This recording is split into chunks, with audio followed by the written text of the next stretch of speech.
and welcome to our PrivacyRight Webinar series provided by the Office of the Information and Privacy Commissioner for British Columbia. This series offers information to private organizations about their obligations under the Personal Information Protection Act, also known as PIPA. PIPA is a law that governs how organizations like yours can collect, use, and disclose personal information. Maybe you're here because you're part of an organization that provides goods or services to British Columbians, and you want to brush up on your privacy obligations. Perhaps you're developing privacy training for your employees. Or maybe, as a consumer, you want to learn about how organizations are required to handle your personal information.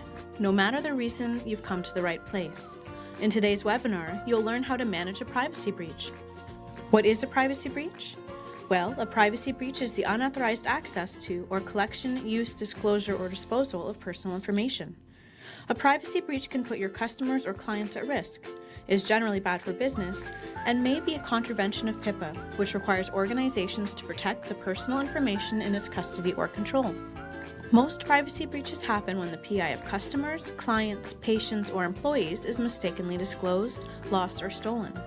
Some of the main causes include human error, such as inappropriate disposal, emails sent to the wrong individuals or too many people, faxes or mail sent to the wrong person, and loss of paper files, laptops, or portable memory sticks. Theft from an office or car, where laptops, hard drives, or even paper files are stolen, and inadequate electronic system security, such as publicly accessible files, snooping by staff, and targeted network attacks, such as external hackers. Your organization should have a written privacy policy and protocols so that staff know what to do in the event of a breach. Be sure to state who should be involved, such as the privacy officer, and who should receive a report of the breach. There are 4 steps your organization should take when responding to a suspected privacy breach: containment, risk assessment, notification, and prevention. Containment is the step that stops the breach. Recover the records, stop the unauthorized access, shut down the system that was breached, and revoke or change computer access codes, and search for the lost USB. Contact your privacy officer and initiate your breach management policy, which may include conducting an investigation. Investigate the cause of the breach and the extent of the breach to ensure containment. This may require an audit of physical and technical security. And notify the police if the breach involves theft or other criminal activity. Risk assessment is the time to evaluate the risk of harm to affected individuals. How sensitive is the personal information? Here, context is important. Medical or financial information is much more sensitive, for example, than a name and address in a phone book. However, the same name and address on a list of clients receiving counseling or treatment is considerably more sensitive. If the personal information was on a stolen laptop or memory stick, was the device encrypted?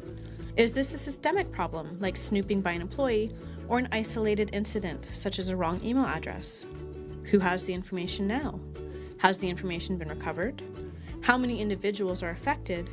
And what harm to the individuals could result from the breach? Think about the potential for identity theft or fraud, hurt or humiliation, damaged reputation, loss of business or employment opportunity. The next step is notification. If your risk assessment suggests the breach could reasonably be expected to cause harm to the individuals whose personal information was involved, your organization should notify those individuals as soon as possible following the discovery of the breach. Direct notification is preferred, by phone, letter, or in person. Indirect notification, such as posting a notice on your website or at your business, or through a media report, should only occur if direct notice could cause further harm to the affected individuals, is cost prohibitive for your organization, or you don't have contact information for the affected individuals. Notification should include the date of the breach, a description of the breach and the PI affected, the potential risk of harm to affected individuals. Make sure to be specific about the types of potential harms and the likelihood they will occur. Steps you've taken to control or reduce the risk of harm, steps you plan to take to prevent further breaches, and contact information for someone in your organization who can answer questions, as well as contact info for the OIPC. You should also let individuals know that they have a right to complain to the OIPC if your organization reported the breach. If your organization reported the breach to the OIPC, include this detail in the notification. And finally, prevention. Prevention will help you avoid further breaches. Use the results from your investigation of the cause and extent of the breach to develop or improve adequate long-term safeguards against future breaches. Review and update policies to reflect the lessons learned from the investigation. And train your staff so they know and understand the individual and organizational privacy obligations under PIPA. Now that we've gone over the basic steps to take when a breach occurs, let's talk about when your organization should report a breach to the OIPC. Remember the questions we asked in Step 2 of Risk Assessment? The considerations for reporting to the OIPC are very similar.